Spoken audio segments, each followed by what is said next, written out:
Offline अगर समझ में आता है तो ऑफलाइन ही पढ़े, साथ ही साथ ऑनलाइन चाहते हैं तो पढ़ना तो पढ़ सकते हैं, क्योंकि ऑफलाइन ऑनलाइन साथ पढ़ने से जितना भी पढ़ेंगे उतना ही अच्छा होगा। मैथ में कितना नंबर आता है आपका? मैथ में 100 में 100 आया है। 100 में 100 नंबर आता है मैथ में। कितना संघर्ष करना पड़ा इतना नंबर लाने के लिए? बहुत संघर्ष करना पड़ा, फिर भी बहुत कम अंक है। चलिए, जिन लोगों का बेसब्री से इंतजार था वही इंतजार का घड़ी अब खत्म हुई। पकड़ी दीवार अनुमंडल से मैट्रिक में सबसे टॉप करके निकलने वाला विद्यार्थी मेरे साथ मौजूद है। आइए जानने का प्रयास करते हैं कितना इनका मार्क आया है और कितना संघर्ष करना पड़ा इतना नंबर लाने के लिए। नमस्कार, मैं हूँ दीपक कुमार और आप देख रहे हैं देश टीवी। आइए जानने का प्रयास करते हैं, क्या नाम हुआ? मेरा नाम अभिनंदन कुमार है। कितना नंबर मिला है आपको? 477 नंबर आया है। 477 नंबर ला के पूरे अनुमंडल में सबसे टॉप करके आते हैं आप। जी सर। क्या कमी रह गया कि टॉप 10 में नहीं गिरा पाए? हिंदी में कुछ नंबर कट गया है, जिसके कारण बिहार टॉप नहीं कर सके। सरकारी विद्यालय के साथ साथ में कौन सा कोचिंग संस्थान में पढ़ाई करते थे आप? कितना नंबर आपको आया? सरकारी विद्यालय UHS इटवा में पढ़ते थे और इसके साथ साथ कोचिंग भी करते थे। मैथ MS कोचिंग सेंटर में पढ़ते थे और संस्कृत हिंदी सोशल साइंस रौनक संस्कृत संस्थान में और साइंस टॉपर्स पॉइंट में पढ़ते थे। मैथ में कितना नंबर आता है आपका? मैथ में 100 में 100 आया है। चलिए, इनके परिजन लोग भी मेरे साथ मौजूद है। आइए जानने का प्रयास करते हैं, क्या लगते हैं आपके ये अभिनंदन मेरे भतीजा हैं और इसके हम शिक्षक भी हैं। अच्छा, शिक्षक भी हैं, भतीजा भी हैं, अब पढ़ाई भी करवाए हैं इनको। कैसा महसूस हो रहा है अभी आपको? मेरे लिए तो डबल खुशी है, एक शिक्षक के नाते भी खुश हैं और एक चाचा होने के नाते भी खुश है कि बच्चा बहुत अच्छा किया। 477 नंबर लाया, 4 नंबर और आ जाता तो आज टॉप 10 में रहता। तो थोड़ा सा निराशा भी है कि टॉप 10 में आने से वंचित रह गया, बट खुशी इस बात का है कि बच्चे गांव इतने सुदूर एरिया से बच्चे यहाँ तक पहुँचे, इसके लिए खुशी भी है। चलिए, इसी क्रम में पकड़ी दीवार अनुमंडल टॉप पर एक और छात्रा मेरे साथ मौजूद है। आइए जानने का प्रयास करते हैं, क्या नाम हुआ? मुस्कान कुमारी। कैसा महसूस हो रहा है? बहुत अच्छा लग रहा है। कितना नंबर आया आपका पूरा मिलाकर? 444। 444 नंबर आता है। मैथ में कितना नंबर आता है? 97। 97 नंबर आता है मैथ में। तस्वीरों के माध्यम से देख सकते हैं कहीं ना कहीं अनुमंडल टॉपर के दूसरे स्थान पे आप हैं मैथ में। जी। कौन से कोचिंग संस्थान में पढ़ते थे सरकारी विद्यालय के साथ साथ में? RPS कोचिंग सेंटर और साथ ही रौनक संस्कृत संस्थान। क्या कुछ कहना चाहेंगे जो अब की बार जो बच्चे चूक गए हैं, क्या कुछ संदेश देना चाहेंगे वैसे छात्रों को? कहेंगे कि फिर और मेहनत लगा कर पढ़े ताकि और अच्छा नंबर आ सके।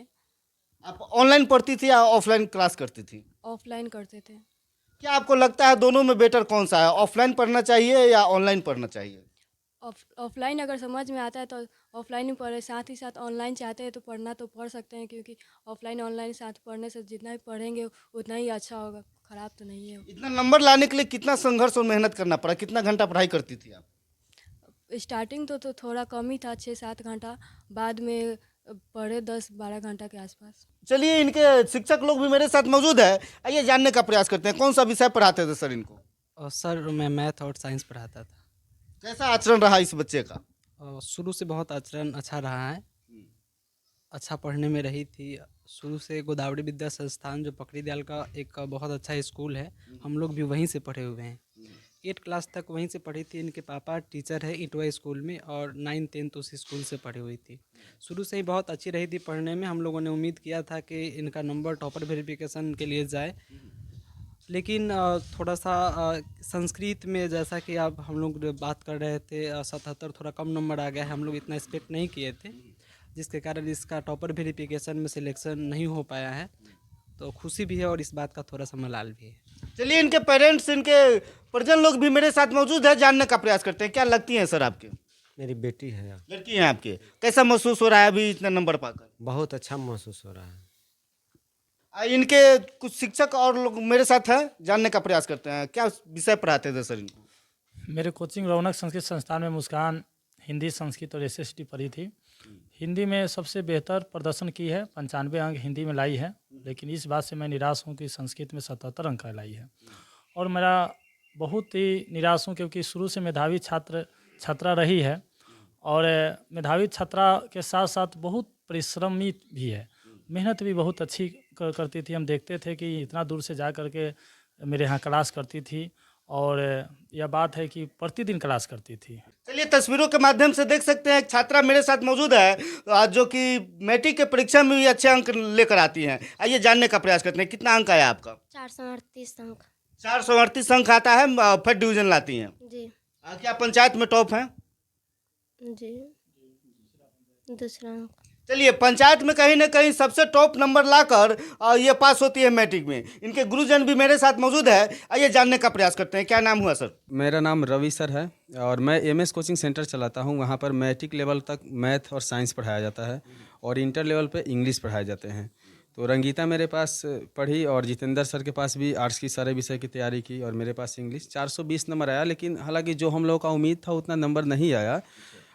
लेकिन फिर भी देखा जाए तो यहाँ जिस समाज में रहकर इतना अच्छा अंक लाई, वो कहीं ना कहीं बहुत बेहतर है। क्योंकि इस समाज को आपको देखकर इधर लग रहा है कि ऐसे शिक्षा का माहौल इतना देहात एरिया में उतना नहीं होता है चढ़ बढ़ के जितना होना चाहिए, लेकिन फिर भी बहुत अच्छा नंबर से पास की। चलिए, कहीं ना कहीं पूरे पंचायत में सबसे टॉप नंबर लाकर गुरुजन और माता पिता का भी नाम रोशन करती है। जो अब की बार चूक गई है, क्या कुछ कहना चाहेंगे उन्हें? जो अब की बार परीक्षा में चूक गई है, क्या कुछ संदेश देना चाहेंगे वैसे बच्चों को? वैसे बच्चों को कहना चाहेंगे कि रिवीजन पर ध्यान दें, अच्छा से पढ़ाई करें और सबसे ज़्यादा कॉन्सेप्ट को समझें। चलिए, बाकी बिहार में इस प्रकार से मैट्रिक के परीक्षा के विषय में आप क्या सोचते हैं? आप अपनी प्रतिक्रिया हमें कमेंट बॉक्स में जरूर बताएं। जय हिंद, जय बिहार।